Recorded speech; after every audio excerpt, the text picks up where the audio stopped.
नमस्कार दोस्तों, स्वागत है आपका मेरी यूट्यूब चैनल पर। मैं आज आपके लिए लेकर आई हूँ पॉलिटी के कुछ इंपॉर्टेंट क्वेश्चंस जो आपके एग्जाम के लिए इंपॉर्टेंट हो सकते हैं, चाहे वो यूपीएससी हो या यूपी ट्रिपल एससी। तो चलिए शुरू करते हैं बिना किसी देर के।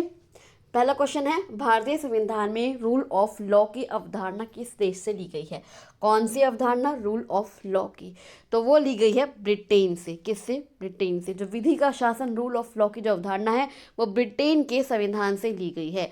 और ये सिद्धांत प्रतिपादित किया था ब्रिटेन के न्यायविद A.V. डाइसी। किसने? A.V. डाइसी द्वारा प्रतिपादित किया गया था। भारत में इसे अपनाने का अर्थ क्या है कि भारत में कानून सर्वोपरि है। भारत में कानून सबसे ऊपर है, चाहे वो कितने भी शक्तिशाली हो, सबके लिए कानून समान है। लेकिन एक अंतर है भारत और ब्रिटेन के इस अवधारणा में। ब्रिटेन में क्या सबसे इम्पोर्टेंट है? संसद। जो पार्लियामेंट्री है वो सबसे ऊपर है, लेकिन जो भारत में कानून सबसे ऊपर है। भारत में कानून सबसे ऊपर है। तो यहाँ संविधान की सर्वोच्चता है। यदि संसद कोई ऐसा कानून बनाती है जो संविधान के मूल ढांचे के खिलाफ हो तो न्यायपालिका उसे रद्द कर सकती है। नेक्स्ट क्वेश्चन आता है, अभिव्यक्ति की स्वतंत्रता निम्नलिखित में से अभिव्यक्ति की स्वतंत्रता मौलिक अधिकार केवल नागरिकों को प्राप्त है। एक मौलिक अधिकार है अभिव्यक्ति की स्वतंत्रता। ये केवल क्या नागरिकों को प्राप्त है? जी हाँ, जो अभिव्यक्ति की स्वतंत्रता है ये एक मौलिक अधिकार है जो केवल नागरिकों को ही प्राप्त है। और जो आता है अनुच्छेद 19 के अंतर्गत। किसके अंतर्गत? अनुच्छेद 19 के अंतर्गत आता है। ये अधिकार केवल नागरिकों को प्राप्त है, यह विदेशियों को उपलब्ध नहीं है। केवल नागरिकों को प्राप्त मौलिक अधिकार कौन कौन से हैं? इसके अलावा अनुच्छेद 15 में दिया गया है, धर्म, मूलवंश, जाति, लिंग या जन्म स्थान के आधार पर भेदभाव का निषेध, ये आपके नागरिकों को प्राप्त है। अनुच्छेद 16 में दिया गया है सार्वजनिक रोजगार। अनुच्छेद 19 में दिया गया है भाषण, अभिव्यक्ति, शांतिपूर्ण सम्मेलन, संघ बनाने, संचलन, निवास और पैसे की स्वतंत्रता, पेशे की स्वतंत्रता। अनुच्छेद 29 में दिया गया है अल्पसंख्यकों की भाषा, लिपि और संस्कृति का संरक्षण। अनुच्छेद 30 में दिया गया है शिक्षा संस्थानों की स्थापना और प्रशासन करने का अल्पसंख्यकों को अधिकार। नेक्स्ट क्वेश्चन आता है कि निम्नलिखित में से किस अनुच्छेद के अंतर्गत राजा विधायिका को द्विसदनीय बनाने या समाप्त करने की शक्ति है? राजा विधायिका को शक्ति है द्विसदनीय बनाने या समाप्त करने की किस अनुच्छेद के अंतर्गत? तो आता है अनुच्छेद 169। क्या? एक अनुच्छेद 169।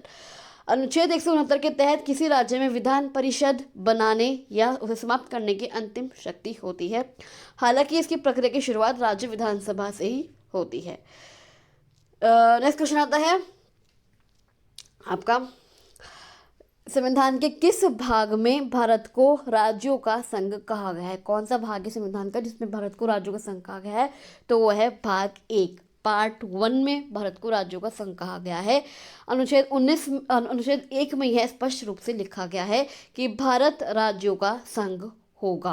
Doctor B.R. अम्बेडकर ने स्पष्ट किया था कि राज्यों का संघ शब्द का प्रयोग जानबूझकर किया गया है, जिसके दो मुख्य अर्थ हैं कि समझौते का परिणाम नहीं। जो भारतीय संघ है वो अमेरिका की तरह स्वतंत्र राज्यों के बीच की समझौते का परिणाम नहीं है और अलग होने का अधिकार नहीं। किसी भी राज्य को भारत से अलग होने या स्वतंत्र होने का अधिकार नहीं है। पूरा देश एक है, जिसे केवल प्रशासनिक सुविधा के लिए राज्यों में बांटा गया है। नेक्स्ट क्वेश्चन आते हैं, संविधान सभा के अस्थायी अध्यक्ष कौन थे? कौन थे संविधान सभा के अस्थायी अध्यक्ष? तो वो थे आपके डॉक्टर सच्चिदानंद सिन्हा। कौन थे? डॉक्टर सच्चिदानंद सिन्हा।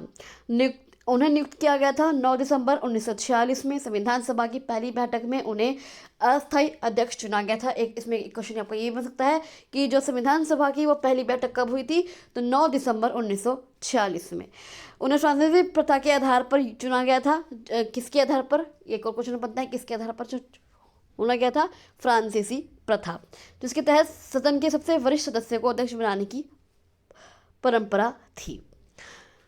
तो 9 दिसंबर 1946 को प्रथम बैठक हुई थी, जिसके ऐसा अध्यक्ष बनाए गए थे डॉक्टर सच्चिदानंद सिन्हा।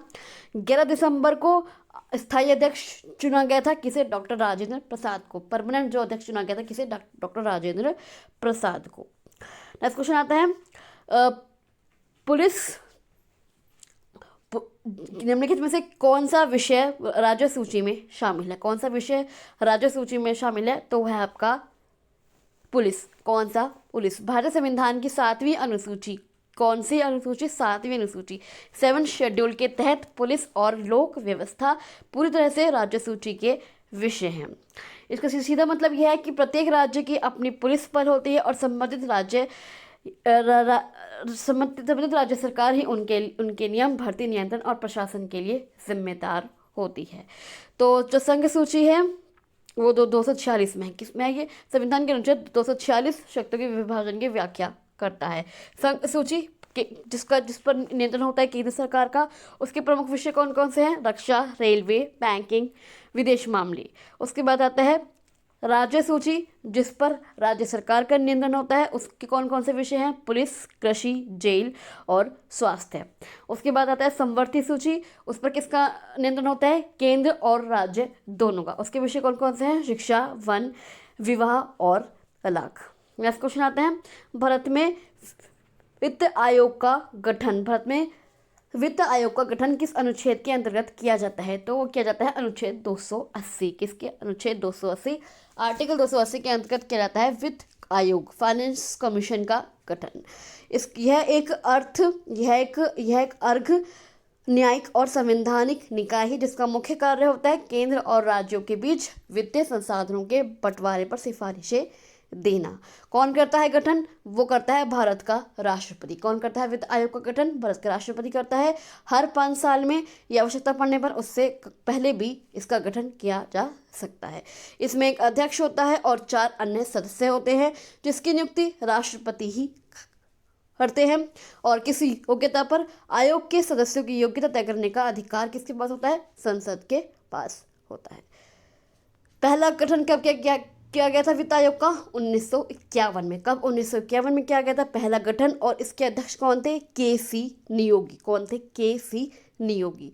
तो 15वां वित्त आयोग, इसके अध्यक्ष थे N.K. सिंह। कौन? N.K.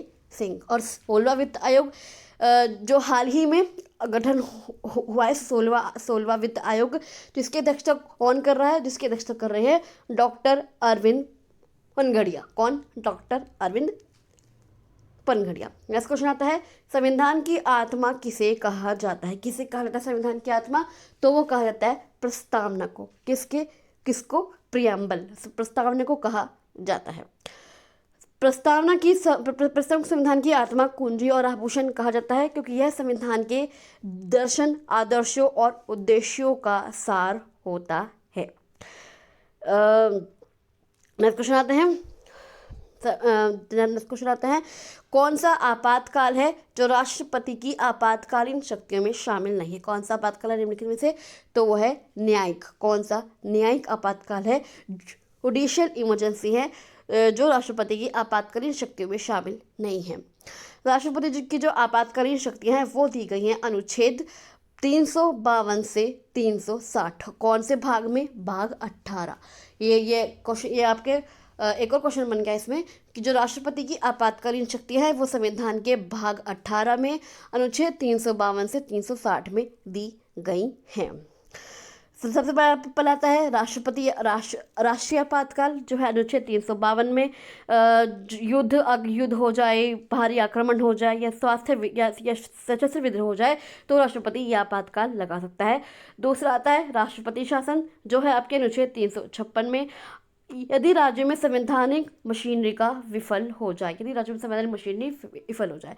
तीसरा आता है वित्तीय आपातकाल, फाइनेंशियल इमरजेंसी जो है अनुच्छेद 360 में, यदि भारत की वित्तीय स्थिरता या साख को खतरा दिखाई दे तो ये वित्तीय आपातकाल लगा सकता है। कौन? राष्ट्रपति। नेक्स्ट क्वेश्चन आता है किस अनुच्छेद के अंतर्गत राष्ट्रपति अध्यादेश जारी करता है? किस अनुच्छेद के अंतर्गत राष्ट्रपति अध्यादेश जारी करता है? तो वो है अनुच्छेद 123। कौन सा? आर्टिकल 123 के अंतर्गत राष्ट्रपति अध्यादेश जारी कर सकता है। अध्यादेश एक प्रकार का अस्थायी कानून होता है जो टेम्परेरी कानून होता है। एक अध्यादेश जिसे राष्ट्रपति तब लागू करता है जब संसद का सत्र नहीं चल रहा हो और किसी कानून की तत्काल आवश्यकता हो। किसी कानून को लाने की तत्काल आवश्यकता है और संसद नहीं चल रहा है तो जो राष्ट्रपति है वो अध्यादेश जारी करता है। संसद का विश्रांति काल, अध्यादेश अब कब जारी कर सकता है? संसद का विश्रांति काल। अध्यादेश केवल तभी जारी किया जा सकता है जब संसद के दोनों सदन या कोई भी एक सदन सत्र में ना हो। नेक्स्ट क्वेश्चन आता है, राज्यपाल को हटाने की शक्ति किसके पास होती है? क्या राज्यपाल को हटा दे, जो गवर्नर है उसको हटा दो, वो शक्ति किसके पास होती है? वो शक्ति भी आपकी भारत के राष्ट्रपति के पास होती है। किसको? राष्ट्रपति के पास होती है। और 21 अनुच्छेद में है, यह है आपके अनुच्छेद 156(1). किसके है? अनुच्छेद 156 के तहत राष्ट्रपति के प्रसाद पर्यंत अपना पद धारण करता है। इसका सरल अर्थ यह है कि यदि राष्ट्रपति जब चाहे राज्यपाल को पद से हटा सकते हैं, उसके लिए उन्हें कोई कारण बताना अनिवार्य नहीं है और ना ही इसके लिए संसद में महाभियोग जैसी किसी प्रक्रिया की आवश्यकता होती है। राष्ट्रपति, राज्यपाल और राज्य विधानसभा, भाई जो राज्यपाल है उसकी नियुक्ति कौन करता है? आपकी राष्ट्रपति करता है। जो हटाने की शक्ति है वो भी आपकी राष्ट्रपति के पास होती है, जिसके लिए कोई विशेष प्रक्रिया की आवश्यकता नहीं होती। और जो मुख्यमंत्री का जो पद है वो कौन नियुक्त करता है? वो जो मुख्यमंत्री है वो आपका नियुक्त करता है राज्यपाल। जो और हटाने की शक्ति भी आपकी राज्यपाल के पास ही होती है। लेकिन उसके पास कारण है कि अगर विधानसभा में बहुमत खो जाए, बहुमत खोने पर मुख्यमंत्री को हटाया जा सकता है। नेक्स्ट क्वेश्चन आता है, भारतीय संविधान में संशोधन की प्रक्रिया किस अनुच्छेद में वर्णित है? जो संशोधन की प्रक्रिया है वो किस अनुच्छेद में है? वो है आपकी अनुच्छेद 368। कौन? अनुच्छेद 368 में वर्णित है। कौन से भाग में? भाग 20 के अनुच्छेद 368 में वर्णित है। भारत ने यह प्रक्रिया किससे ली है? आपकी दक्षिण अफ्रीका। ये भी आ सकता है कि जो संविधान में संशोधन की जो अवधारणा है वो किस देश से ली गई? जैसे आपकी ब्रिटेन से आई थी, वो आपकी दक्षिण अफ्रीका से आई है। ये कि हम संविधान में संशोधन कर सकते हैं। संविधान में बदलाव मुख्य रूप से 3 तरीकों से किया जा सकता है। साधारण बहुमत की अगर इसमें उपस्थित और मतदान करने वाले सदस्यों के 50% से अधिक बहुमत की आवश्यकता होती है। विशेष बहुमत और उसके बाद विशेष बहुमत और राज्यों की सहमति। नेक्स्ट क्वेश्चन आता है, निम्नलिखित में से कौन सा युग्म सही उम्मीलित है? कौन सा युग्म है? वह अनुच्छेद 32 सर्वोच्च न्यायालय। कौन सा? अनुच्छेद 32 सर्वोच्च न्यायालय। अनुच्छेद 32 के अंतर्गत सर्वोच्च न्यायालय को मौलिक अधिकारों को लागू करने के लिए रिट जारी करने की शक्ति प्राप्त है कि अगर वो मौलिक अधिकार अगर उन्हें लागू करने हैं तो वो एक रिट जारी करते हैं सर्वोच्च न्यायालय। इसे ही डॉक्टर अंबेडकर ने संविधान का हृदय और आत्मा कहा था। अनुच्छेद 32 में सर्वोच्च न्यायालय, रिट अधिकारिता। उसके अलावा अनुच्छेद 226 में क्या है? आपकी उच्च न्यायालय। अनुच्छेद 226 में आपकी उच्च न्यायालय है। अनुच्छेद 76 में भारत का महान्यायवादी। अनुच्छेद 148 में कैग नियंत्रण एवं महालेखा परीक्षक। अनुच्छेद 324 में निर्वाचन आयोग। अनुच्छेद 280 में वित्त आयोग। नेक्स्ट क्वेश्चन आता है, भारत के संविधान में संघ सूची की संख्या कितनी है? कितनी है संघ सूची की संख्या भारत के संविधान में? तो वो है आपकी 100। कितनी है? 100। जो वर्तमान संख्या है वो 100 है, लेकिन जो पहले जो संविधान के लागू होने के बाद इसकी 1950 में कितनी थी?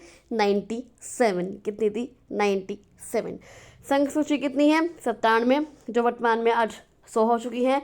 राज्य सूची है आपकी 66। कितनी? 66 है, जो आज के टाइम में 61 रह गई हैं। और जो समवर्ती सूची है वो थी आपकी 47 1950 में, जो अब बढ़ के 52 हो चुकी है। संघ सूची में कौन कौन से विषय होते हैं आपके? रक्षा, विदेश मामले, बैंकिंग, रेलवे, परमाणु ऊर्जा, जनगणना, डाक एवं तार। नेक्स्ट क्वेश्चन आता है, निम्नलिखित में से कौन सा संविधान संशोधन मिनी संविधान कहलाता है? कौन सा है? मिनी संविधान कहलाता है। कौन सा संविधान संशोधन? वो कहलाता है आपका 42वां। कौन सा? 42 जो अमेंडमेंट एक्ट 1976 है को मिनी संविधान कहा जाता है। इसे यह नाम इसलिए दिया गया क्योंकि इसने संविधान के एक बहुत बड़े हिस्से को बदल दिया था और इसमें व्यापक स्तर पर नए प्रावधान जोड़े गए थे।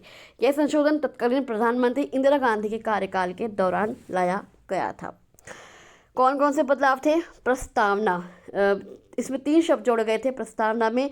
समाजवादी, अंत निरपेक्ष और अखंडता। उसमें मौलिक कर्तव्य जोड़े गए थे। संविधान में एक नया भाग 4A 4A और अनुच्छेद 51A जोड़ा गया, जिसमें नागरिकों के लिए 10 मौलिक कर्तव्यों का समावेश किया गया। राज्य सूची में संवर्ती सूची, 5 विषयों को राज्य सूची से हटाकर संवर्ती सूची में डाला गया, जो है आपकी शिक्षा, वन, वन्य जीवों व पक्षियों का संरक्षण, नाप तोल एवं न्याय प्रशासन। चूंकि 22वें संशोधन में कई ऐसे बदलाव थे जो लोकतांत्रिक ढांचे के लिए विवादास्पद माने गए, इसलिए बाद में 44वें संशोधन के जरिए उनमें कई सुधारों का वापस उलट किया गया। तो ये थे कुछ क्वेश्चंस। आई होप आपको क्वेश्चंस अच्छे लगे होंगे, आपके एग्जाम्स के लिए रिलेटेबल लगे हों। अगर आपको वीडियो अच्छी लगी तो आप इस वीडियो को लाइक कर सकते हैं, शेयर कर सकते हैं और इस चैनल को सब्सक्राइब करके जरूर जाएगा। चलिए मैं आपसे मिलती हूँ अगली वीडियो में, तब तक के लिए थैंक यू सो मच।